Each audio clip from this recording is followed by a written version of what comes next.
Mom, I saw Dylan's dad make dinner. Like, actually cook, and it was straight fire. He said it was Blue Apron Assemble and Bake. All the ingredients showed up pre-chopped, and he just laid it out on a baking sheet, and no cap. Dinner was on the table in like 25 minutes. Apparently, it's chef designed, and it has like over 40 grams of protein. That's a lot, right? So maybe we try it. Just saying. You can be the next Dylan's dad. Blue Apron. Get $50 off your first 2 orders plus free shipping with code STIR50. Terms and conditions apply. Visit blueapron.com/terms for more.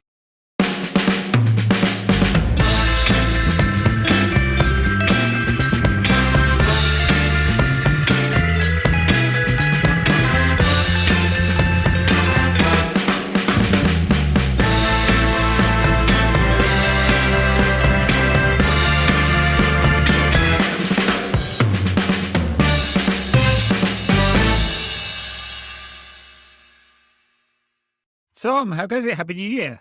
Yeah, Happy New Year to you. Did you enjoy today's Cup victory over Aston Villa? I enjoyed the first half. I actually thought we played pretty well in the first half.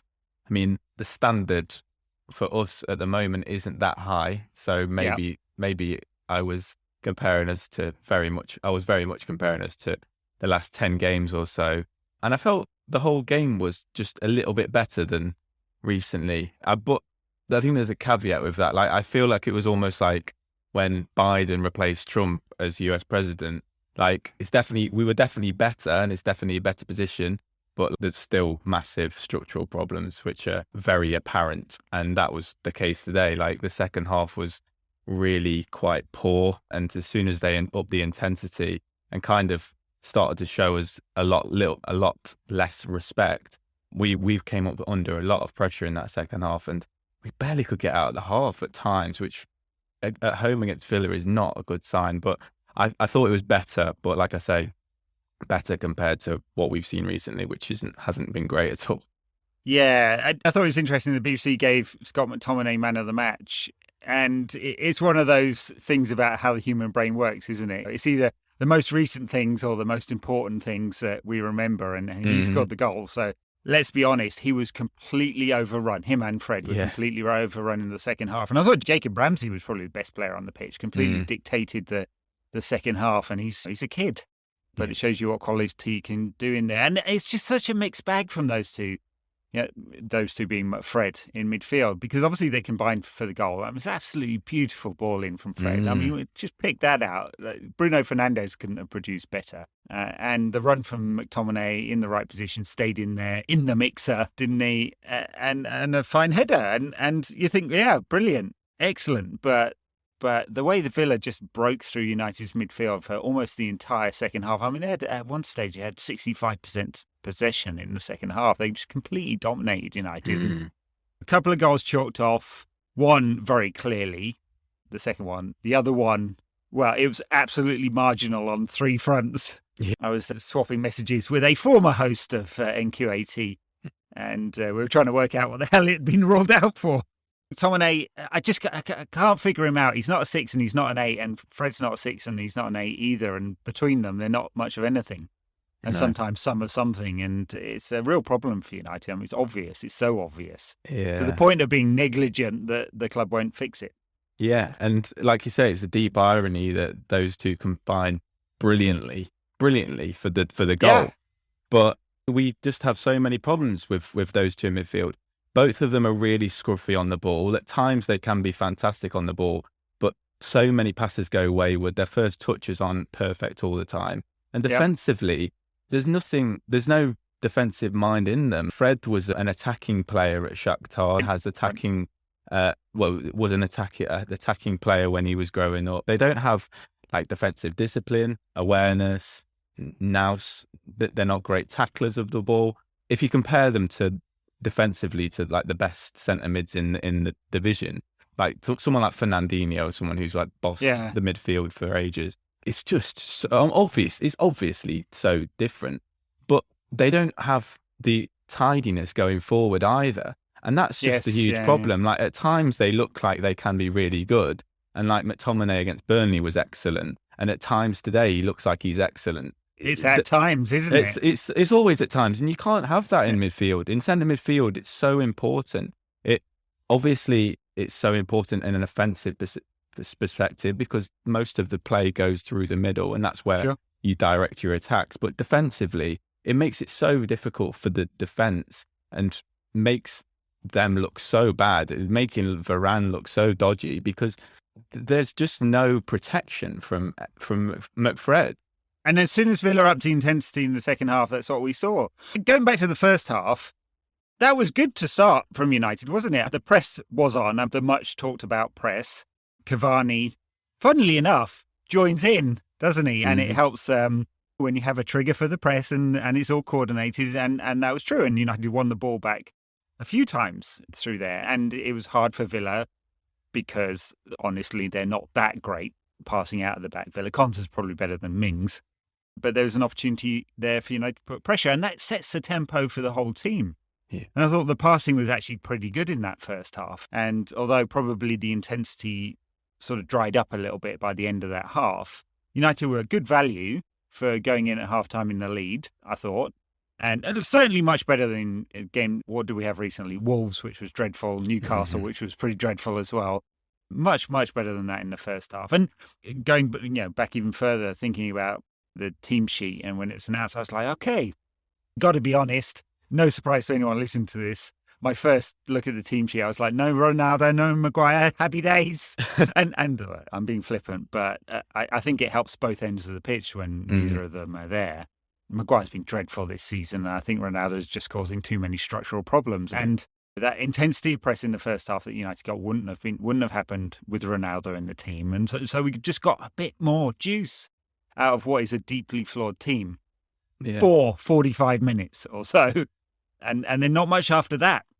No, but like I say, I agree as well. I think like the fluidity of the attacks looked better. I thought there were actually patterns to the attacks as well, especially the switch of plays and the wingers were staying wide. The fullbacks were getting wide as well, which all looked good. I don't know if this is kind of a placebo effect of Ronaldo not being there, but I felt like Greenwood and Rashford in that first half did feel like they had the shackles off and were trying things a little bit more. I thought both of them were really good in the first half, which Rashford definitely didn't keep that consistency in the second half. But I thought they were pretty good. They could have been more like cleaner in possession, especially with chances that they wasted in that first half and obviously the second as well. But I thought they were trying things more than they were recently. Yeah. And yeah, I just thought, I don't know if it was because Ronaldo wasn't there that they were maybe potentially playing better or not. But in that second half, they both, kind of fell away again.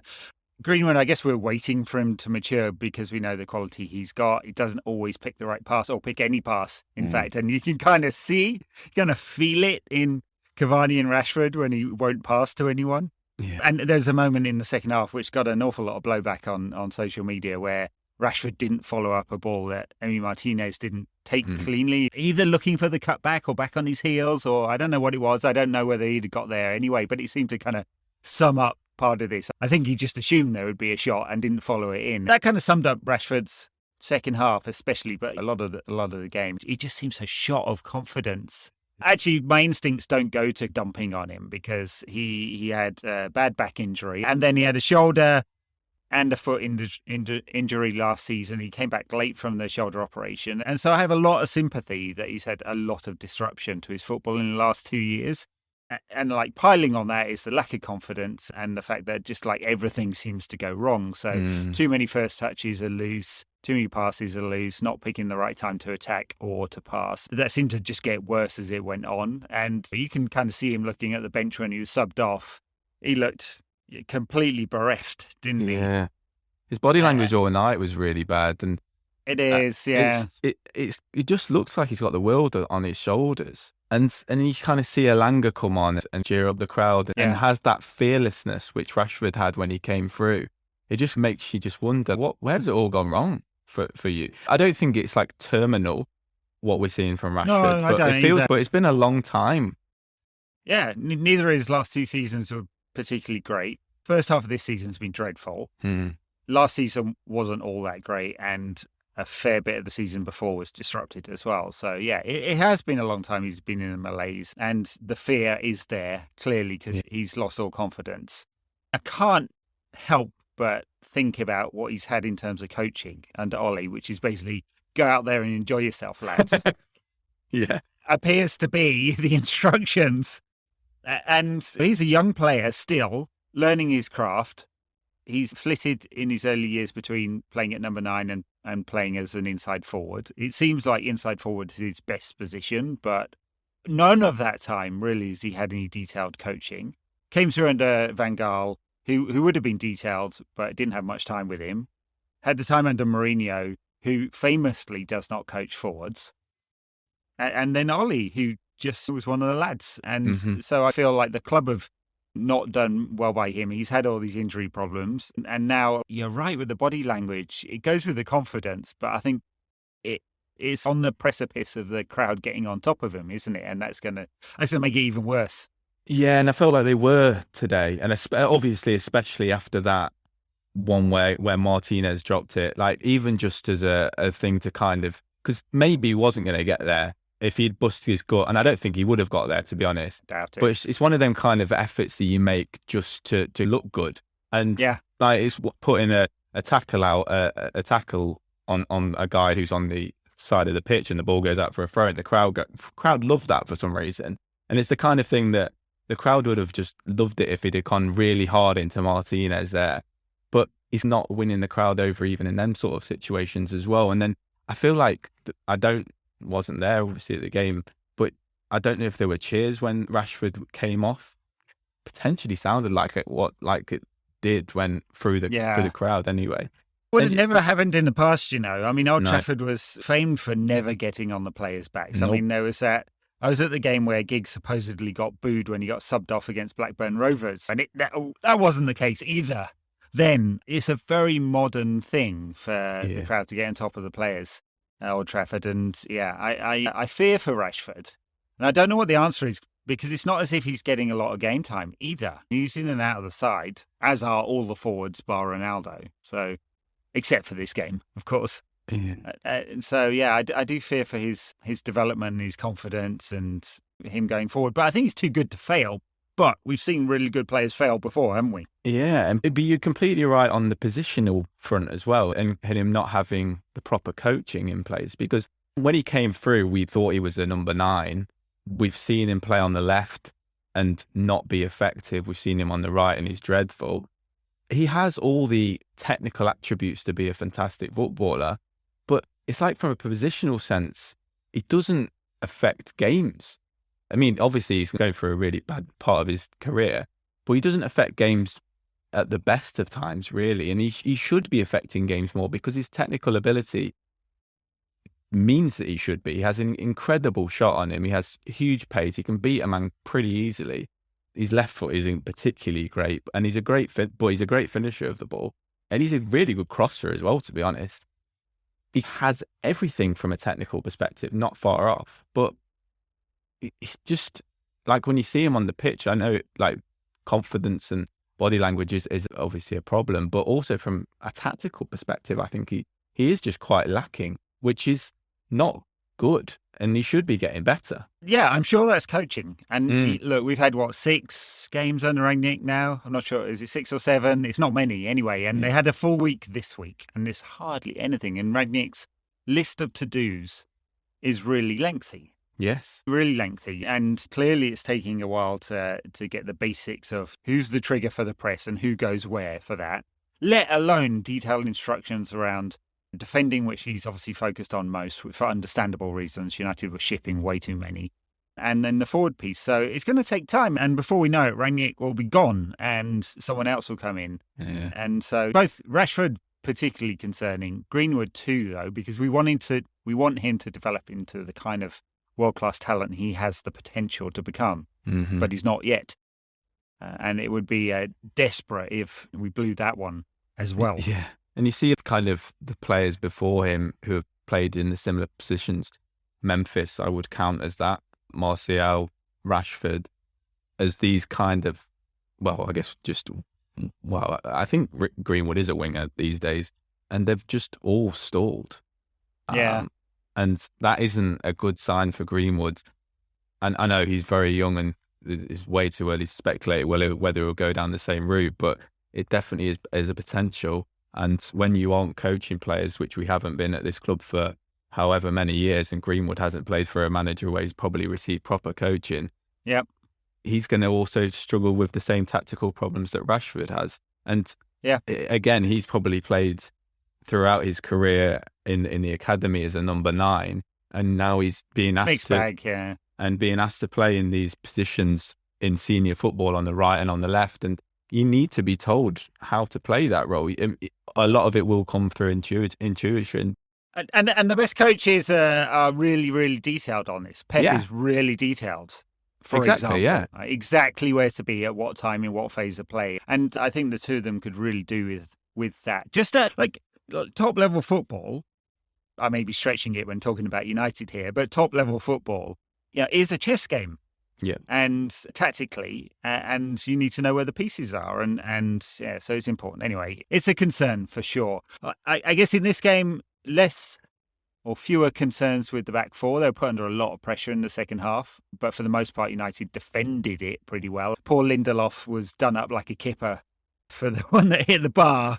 He's fleeter of foot than Harry Maguire, but not that fleet of foot. It was really similar to that one from Maguire. I think it was against Newcastle, or was it Burnley, where the keeper just kicked it long, and for some reason, like unlike every Sunday League defender who would just head that out for a throw-in, our players just somehow get lost under the lights like little rabbits.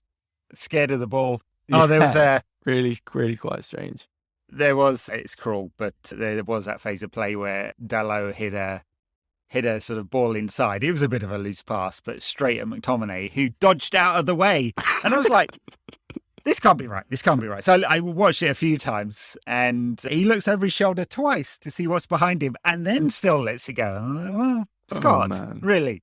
Anyway, I won't dump on him too much, but I thought the back four did okay. I mean, there was nothing in this performance from, for example, from Dalot that was outstanding, but nothing that would tell me that he should be dropped in favour of Aaron Wan-Bissaka. Wan-Bissaka was in against Wolves and he was dreadful. Yeah. I think this is Dalot's position to lose. Shaw was okay today, didn't do anything defensively wrong, did he? Contribute something going forward, at least in the first half. Mm-hmm. And I thought Varane was neat all round. And in the attacking sense, we talked a lot about Rashford and Greenwood, but Fernandes were back today after missing a couple of games, so one through suspension, one through being dropped. And he was busy, wasn't he? Don't know how effective he was, but he was really busy.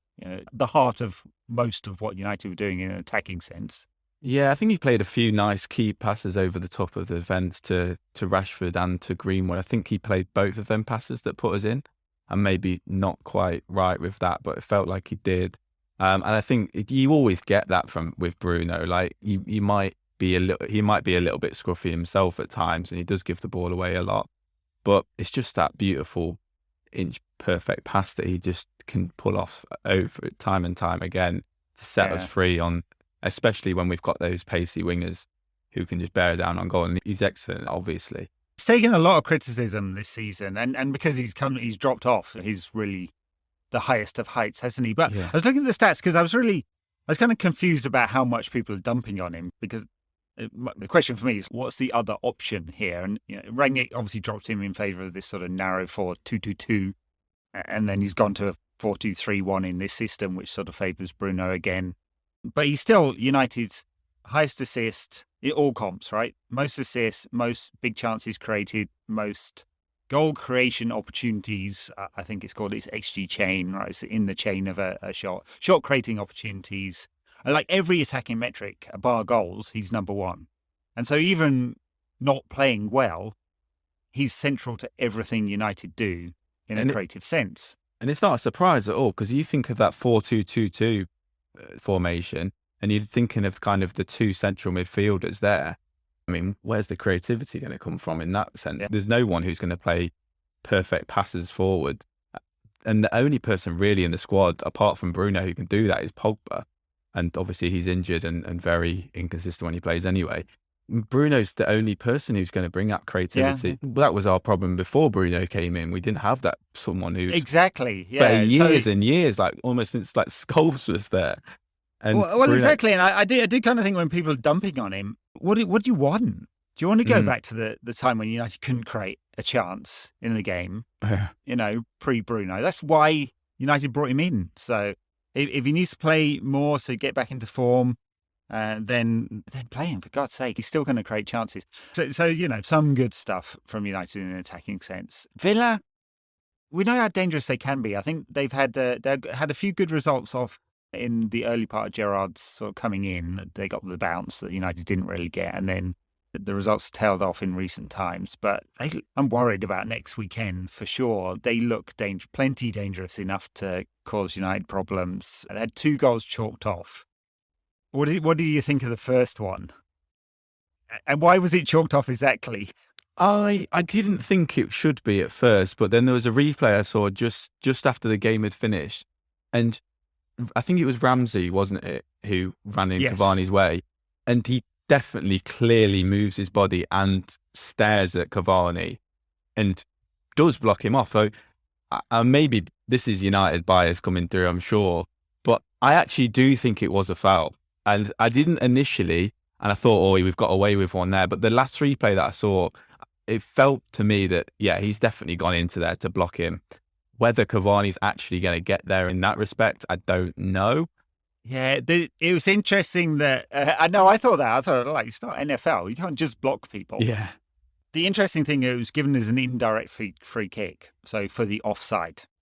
And Dale Johnson from ESPN, who loves VAR and explains them in mega threads on a Monday morning, said it's because Ramsey moves towards Cavani that he's then active, and it activates that phase of play. So he was offside. I mean, incredibly complicated. But that's obviously why it took so long, because they're working out what phase of play is it? Is it reset? And therefore, was he active when he plays the ball across? So it wasn't actually for blocking him? It wasn't for the foul, it was for the offside. But for the first phase offside, not the second phase offside, because obviously Ings is not offside because the ball's headed backwards. It looked very close to being handball as well. I was trying to work out which of 3 things it could be ruled out for. I don't care. Looking at Steven Gerrard on the sidelines, having a bit of a humph about it, that was sweet enough. Any decision that goes against that man, I'm all up for. Yeah, especially when he celebrated just before that as well. That always makes it a little bit better. I think there's plenty in this Villa side. They're obviously looks like they're adding Lucas Digne to give Matt and Coutinho. So, Matt Targett will get, or Tajay will get some competition at left back. He's a good player, Lucas Digne, even if he doesn't get on with Rafa Benitez. I mean, plenty of people don't get on with Rafa Benitez. Who does? Yeah, exactly. And then Coutinho, and I've seen plenty of him at Barcelona and Bayern. He was, for most of his, nearly 4 years at Barca, he's been pretty dreadful, honestly. And maybe it's the price tag, maybe it's the system weighing him down, but he was not the player that we knew at Liverpool. And he only produced bits of that for Bayern. Notably in the final, which was, he picked the right time, didn't he? So we'll see what he does for Villa. But it's a mark of their ambition, isn't it? They've got wealthier owners now who have eyes on European football, prepared to invest, made a big decision in dumping Dean Smith, local boy Dean Smith, for Steven Gerrard, didn't they? And seems like they're going to back him in the transfer market. Yeah, it's 2 signings that I would expect Newcastle to have made, to be honest. And right. I'm always surprised that both of them didn't go to Newcastle, and they're both linked to Newcastle. It's interesting with Coutinho because he obviously was playing for a Barca team where so many players, a bit like United, have gone there with loads of talent and loads of potential and just not worked out. Dembele being obviously another example, and so many others. So I guess it's hard to judge him on going to that mess of a club. At Bayern, obviously didn't show himself in any glory either. But again, maybe it was a little bit difficult in that because he's just difficult to get in the team because it's so good. It's somewhere like Villa, if he's given the responsibility to, almost a bit like Jack Grealish, and go out there and do what you want really, and be the star man. And he is by far technically better than anyone else in that Villa team. Maybe he can be the man. I just feel that signing might be a bit like the James Rodriguez one at Everton. Yeah. Start off really well. He's got loads and loads of ability. It looks like he's going to be an amazing signing, and then maybe this is the reason why you are at Everton kind of thing. I assume he's going to take Emi Buendia's place. And Buendia was excellent today, I thought. He caused United a lot of problems. And maybe he's not had the brightest start to his time at Villa, but if you've seen him at Norwich, either in the Premier League for his season there or in the Championship, he creates chances, just so many, and he's so direct. So it would be a shame for Villa if they lost that. Or maybe Ings, who's not had a good season, drops out of the side and Coutinho plays off the left with Watkins through the middle. It just gives them more options. It almost seems like that squad's overloaded up front. Yeah. Or in attacking areas now. They've done they've been a bit like Tottenham when they got rid of Bale. Like, they've just not spent that Jack Grealish money well. And I thought Buendia was going to be a really good signing, but he scored 1 goal or something, and he was their record. I think he's their record signing ever. Because they tried to moneyball it. They were like, we lost Jack Grealish, so we're going to replace him with 3 players, even though I don't think the rules allow them to play 14 players in every game. Just check in that one. Yeah. Ings hasn't delivered the goals. Leon Bailey's been just as inconsistent as he has been in the Bundesliga. I mean, if you ever watched it, he blows so hot and cold, and always did for his entire career. So not a lot of surprise there. And Buendia, perhaps he hasn't been as good as we expected. So Coutinho, who knows? I have no hatred for Villa. I particularly hate Steven Gerrard, so I'm looking forward to him failing. But I thought in that second half they're really actually quite good. Yeah. I don't know if, like I said earlier in the show, that it might have just been a case of let's show United less respect here, because I thought in the first half they were really quite placid and they just didn't close us down in a similar way to like Burnley didn't when we played them a couple of weeks ago, whereas Newcastle, Norwich, Wolves didn't let us play, and Villa were like that in the second half, and we just couldn't play through their press. I think you're right, yeah. If Villa Park and the crowd are massively behind them, which they will be, and Gerrard gets into them early, I feel like we could be under pressure, because we just feel like, it feels to me that we just can't play against the team who play with intensity. And when Villa did up their intensity in that second half, we just couldn't play through it. And again, that goes back to the midfield of McTominay and Fred, who just cannot play through a press, and they're not tidy enough to get out of that. I thought, actually, in fairness to Rangnick, he did change the game in a way that Ollie doesn't change the game by bringing Van der Beek on, because after that, we did have more control in that midfield. Yes, yeah. And that last 15 minutes, we kind of gained the foothold again. I think he should have made that move 10 minutes earlier, but he did the right thing. And basically, Van der Beek played in a false 9 position. He didn't actually switch anything else around. And United got the control back almost immediately. Yeah. You're absolutely right about the intensity. United are not able to switch it up at all and almost go back into their shell as soon as the opposition do that. I think maybe I'm doing Gerrard a disservice, but my assumption of him as a manager would be that he's all blood and thunder. And I can imagine exactly what that halftime team talk was like. And it seemed to have worked, to be fair. He's probably a smarter tactician as well. But from what I read at his time at Rangers, it wasn't him who did the tactical stuff. It was his assistant manager, who's obviously come down. But he brought the whole team, Yeah. And I don't know why football managers aren't more like that. I think maybe Ollie tried to be that with McKenna, and he was the tactics man and Ollie was the atmosphere man. And I feel like this is the way that Gerrard has maybe cleverly structured it. Like, he is the blood and thunder man, and you're correct in that.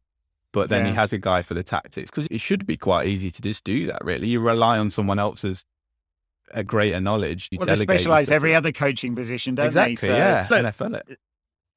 Alex Ferguson was smart enough to realise that at the turn of the century, law tells us it's that battering by Real Madrid that had him thinking, and it may or may not have been that. And certainly the last sort of 10 years or so of United's performances in Europe under Ferguson were more conservative at times than the previous 10 years.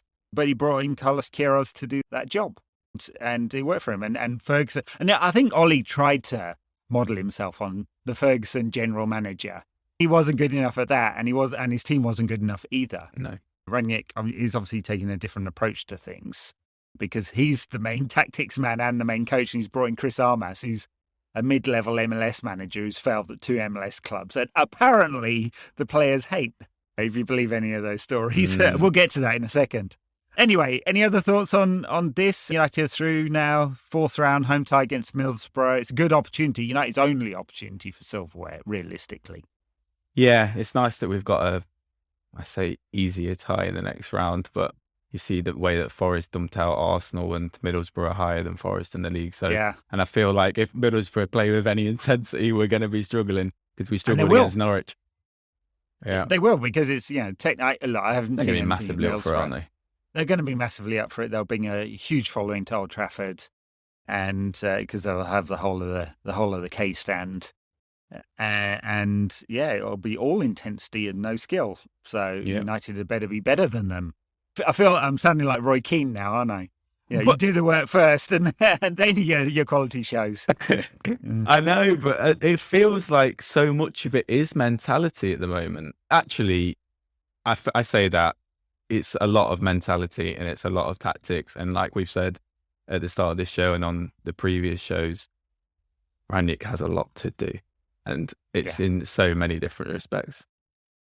All right, a couple of things to talk about then as we move on.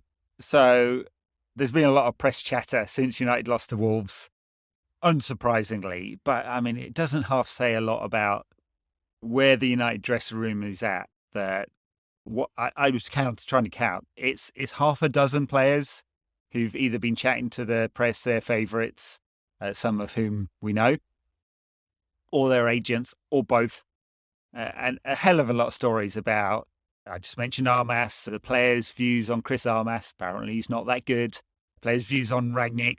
Some of them don't like some home truths being told to them, I think is the real story there.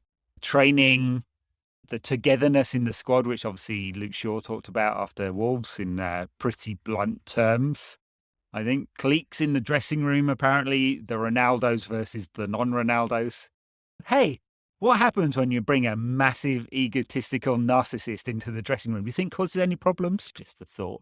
Any other stories? Am I getting all of it in there? No. There's George Mendes flying in for crisis talks with Ronaldo. Will Ronaldo stay or will he go? Shock. This is just amazing, isn't it? Like we think to like most football clubs when they get a new manager in, and it's all happy days, at least for like a month or so. And then maybe like it falls apart. But what did we get? 3 games?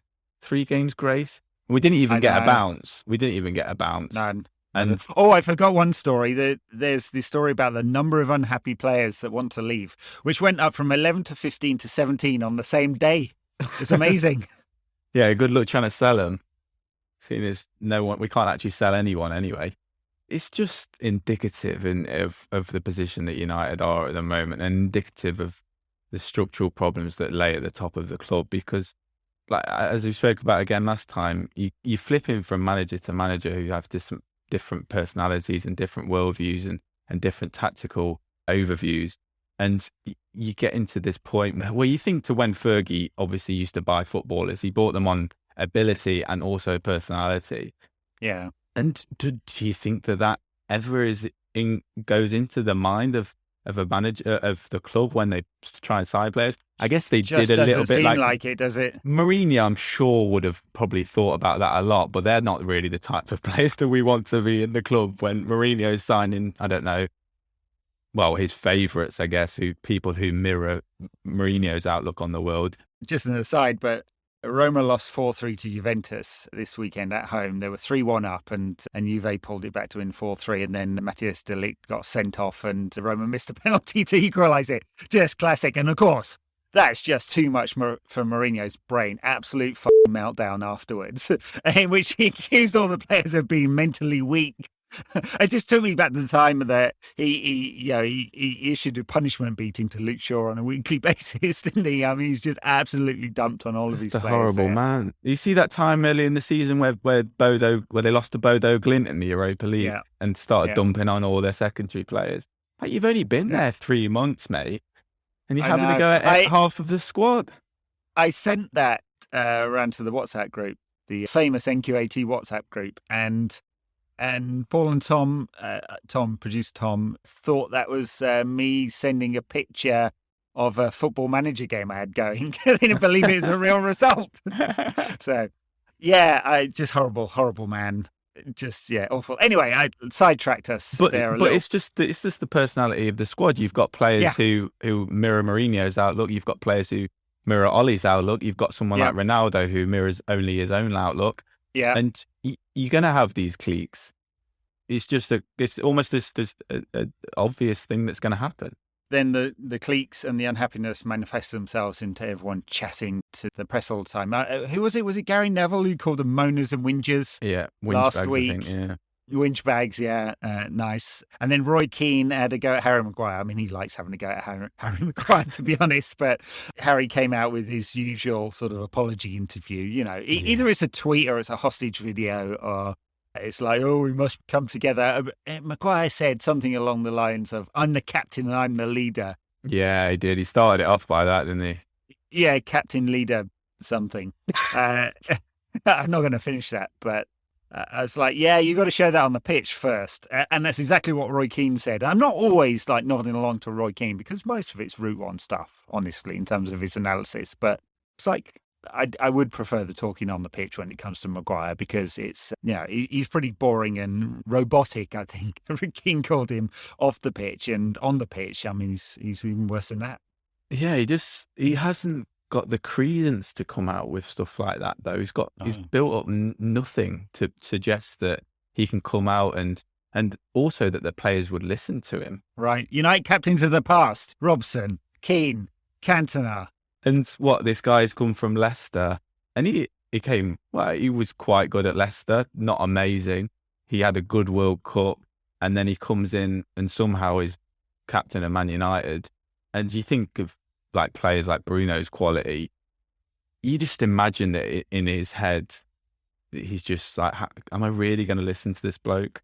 Maybe that I'm being a bit harsh on Bruno, but there's definitely footballers in that squad who were thinking exactly that. I'm 100% sure because his performances haven't been good enough. I mean, apparently, according to one of the many, many stories that have come out, another one I've forgotten. How many we got now? Like, it's coming up to a dozen. Ronaldo has been having a go at Shaw and Maguire this season, calling them out for not being good enough. And he's right in that analysis. He also probably ought to look in the mirror, which he does a lot. If you've ever seen one of those documentaries of with his house, every wall is covered in a mirror. So he does look in the mirror, but maybe more in the metaphorical sense. But anyway, yeah, I think it's fair enough if you call out Shaw and Maguire for their performances this season because they've been dreadful. Anyway, that was those stories.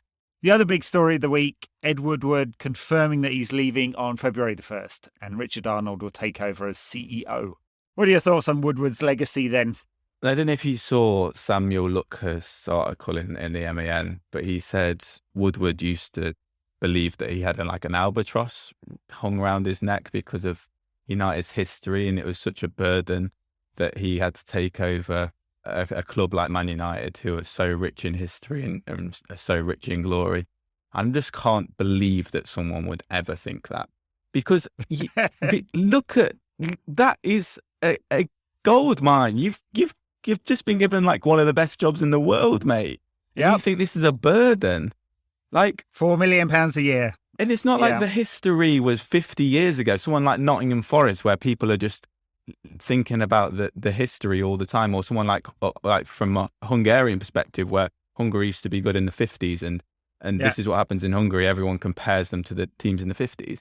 You inherited obviously there was structural problems at the time with that United team, but they still inherited a team that won the Premier League.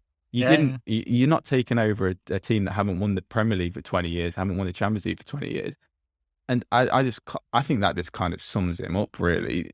He's like a go-kart racer that's been handed an F1 car, and he had no ability to control it at all, none at all. But he loved the lifestyle. Yeah, but and there's so much to blame from the Glazers' perspective as well. He's a commercial guy, and hate it or love it or not, from a commercial perspective, he did do, I guess, a good job. He found first half of his time at United. Yeah, he did. Finding all these stupid things like, I don't know, that Kazakhstani crisp manufacturer, sponsor, official partner. Yeah, look, that was the only innovation. I have to say, I tend to push back on Twitter on a lot of journalists who don't give a nuanced view of the commercials, because it's this kind of myth that it was only good, only upside. United benefited on the commercial side under Woodward's reign from all boats floating. Mm-hmm. So if you look at the commercial uptake at Bayern, Real Madrid, Juventus, the big European clubs, City, Chelsea, Liverpool, Arsenal, it has all the same trajectory. Now, United went earlier and they pioneered the regional sponsorship partners by breaking down these big sponsorships into many smaller components, the sum of which equaled more than one big sponsor, right? So that was the innovation. But that was in the early part of his time as like the lead commercial guy under the Glazers. I mean, first thing they did, of course, was jack all the prices up. Woodward was part of that. And then they went for the regional sponsorship and increased that. And then after he took over as CEO, like it's been flat. He took over as CEO in 2013. United IPO'd just before that. Am I right in saying? Or was it 2012, the IPO? Last time I looked, United share price was at $14.90. They IPO'd at 14. The return on capital invested at $2.8 billion club or whatever, company, is negligible. It's lower than inflation. It's lower than the market. It is the investor equivalent of taking a big pile of cash and setting it on fire. They're destroying value from a commercial perspective. But the way the Glazers think and what Woodward enabled them to do was just use it as a cash machine. So they've got this asset for which they paid almost like 100 million of the purchase price was their money. The rest of it was all borrowed, 500 million of which is still dumped on the club. And so they see this kind of the inflated value of the asset, most of which was pre-IPO. And they're just sitting on that and they can sell it at the point they feel like selling it. Or if someone, comes in from Russia or the Middle East or China or wherever.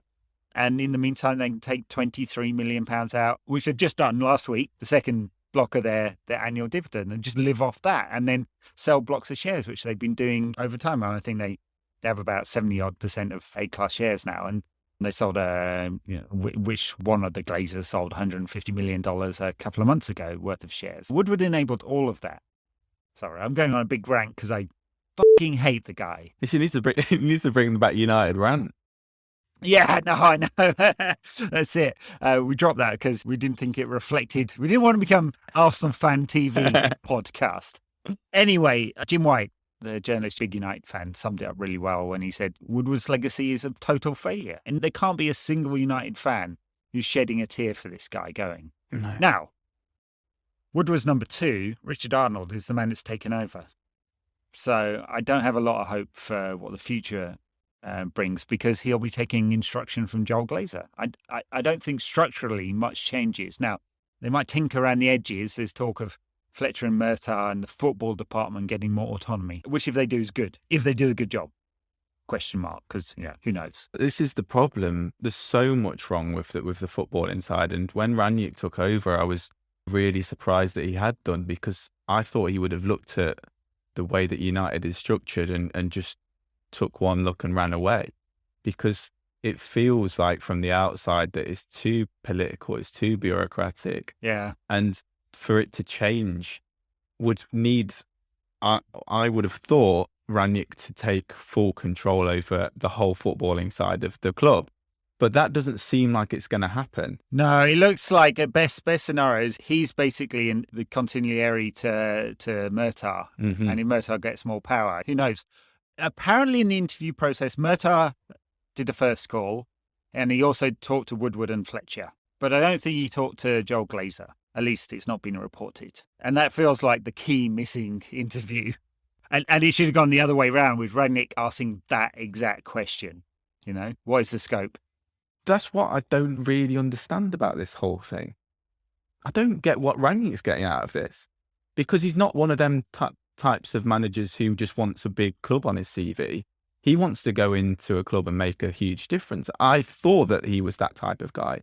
Maybe I've read him wrong. Or maybe he thinks he can and he's going to be sadly let down, I imagine. Maybe he wants this to be his legacy because he's getting on and he thinks that maybe this is my last chance to really do it at a big club and transform the fortunes of this huge club who are in the gutter. But in relative terms, United are in the gutter. I'm sure that's part of thinking. As Van Gaal and Mourinho and Pogba and Ibrahimovic and a whole bunch of Varane and like all of these people are attracted to the history and the name and the money. I mean, he's getting $5 million a year, right, Nick? As a consultant when he finishes his 6 month in charge. And I'm sure he's thinking that. I'm sure he's thinking about, yes, I can turn it around. Now, the key, the crucial meeting, the absolute crucial meeting is who gets to control the football budget.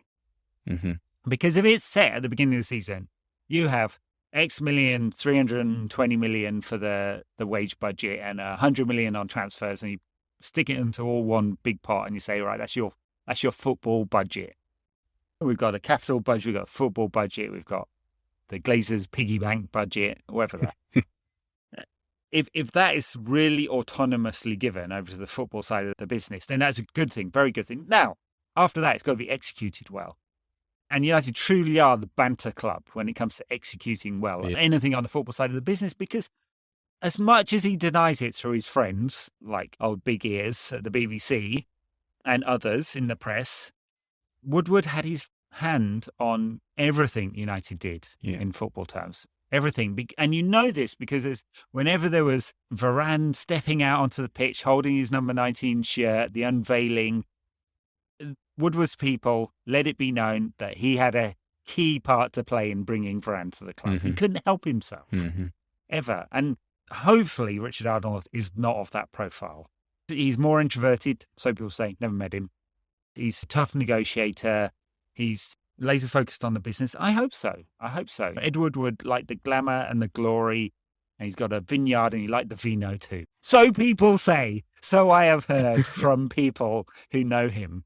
Maybe there's some hope, but I'm just so deeply cynical and burned after 16 years of these f***ers being in charge that I don't believe it until I see it, that change is coming. Yeah, and you just wonder how this guy got into the position he is in. Like, I always think that with politicians and people and executives at most companies, like, you have to get into that position because you are a certain type of person. And maybe I'm being deeply unfair to Murta here, but I feel that he's obviously a Glazer person in the eyes, whatever way that means. And that's why I know that maybe is a very broad sweeping statement, but it's one of the reasons why I have no faith.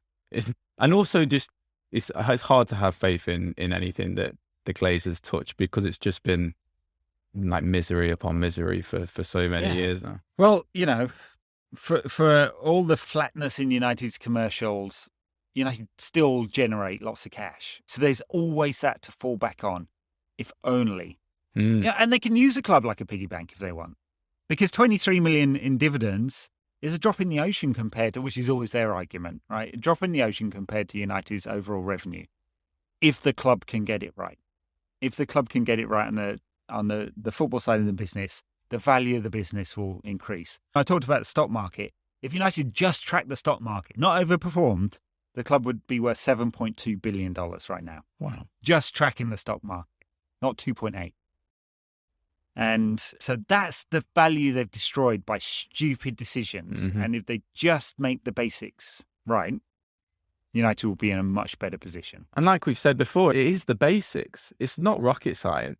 If people like us can point it out, and like, it's not that difficult, because so many football clubs do it and they run themselves properly with a lot smaller budgets than Man United. That's right. Just get it right. Just get the basics right, get the structure right, get the right people in, and with United's budget, we will, I'm not saying United will win Ferguson levels of Premier League titles, but we'll be competing. And we're miles off it. And not only are we miles off it, I look at the competition around the Premier League, and I really worry for United's future. Mm-hmm. So we've got Chelsea, City, who can spend more. Liverpool, who spend it better consistently, even though their budget's smaller. Arsenal, who seem to be going in the right direction, although we'll talk about the FA Cup in a bit, because that was quite funny at the weekend. Nice. And then you've got the upstarts who really, really have bold ambitions. Leicester run fantastically well for a smaller club, much smaller budget. Tottenham, who now crowds are back, will get the benefit of all that revenue and will be chasing down United's revenue. Yeah.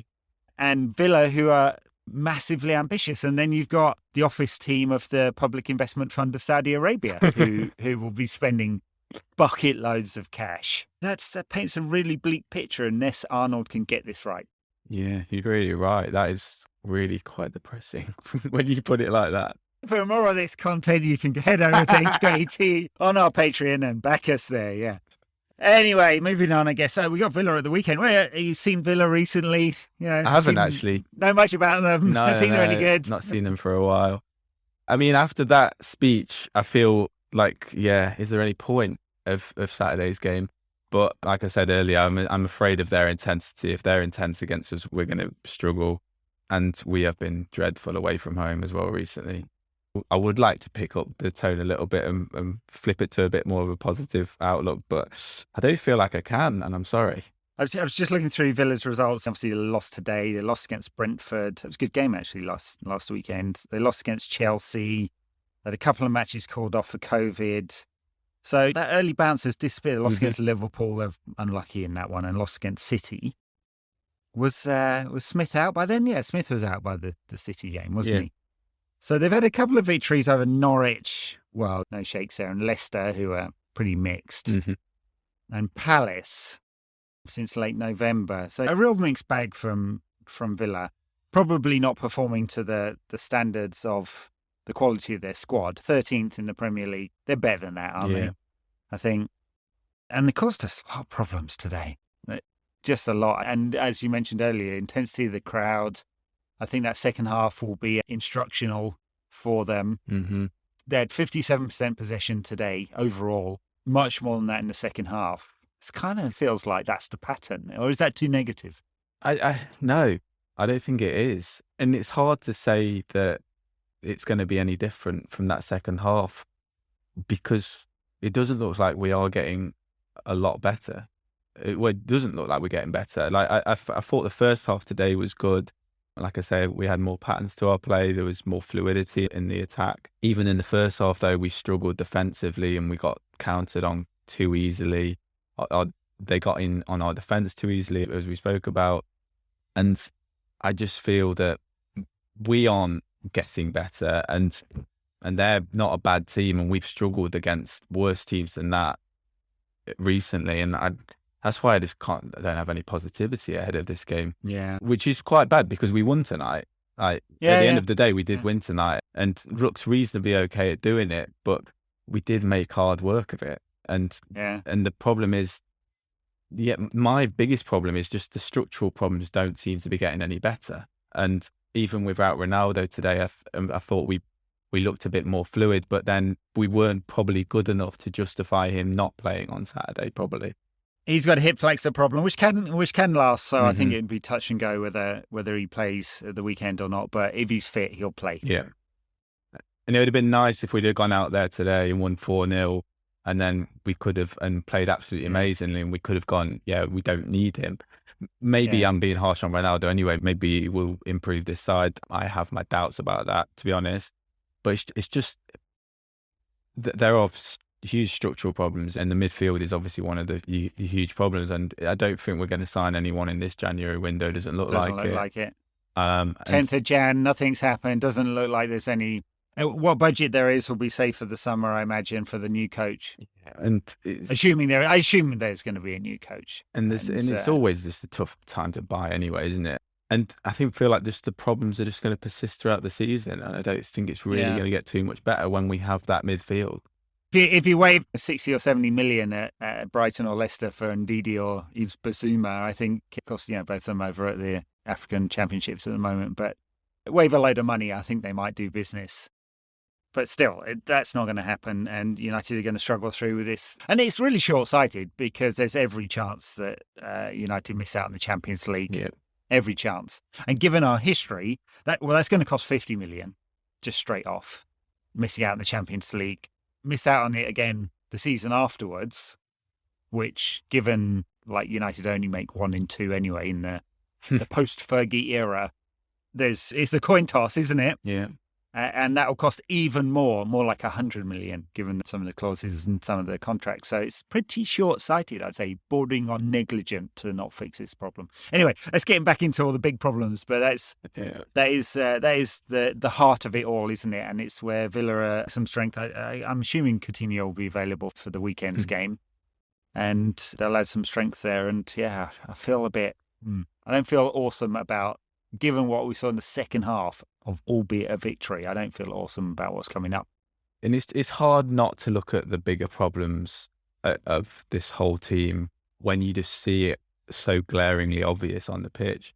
Like, it's not just a tactical problem. It's not just a mentality problem. It's so many problems that on pitch display just showcases the bigger problems at this football club. So it's impossible to talk about the football without talking about the structural problems, really.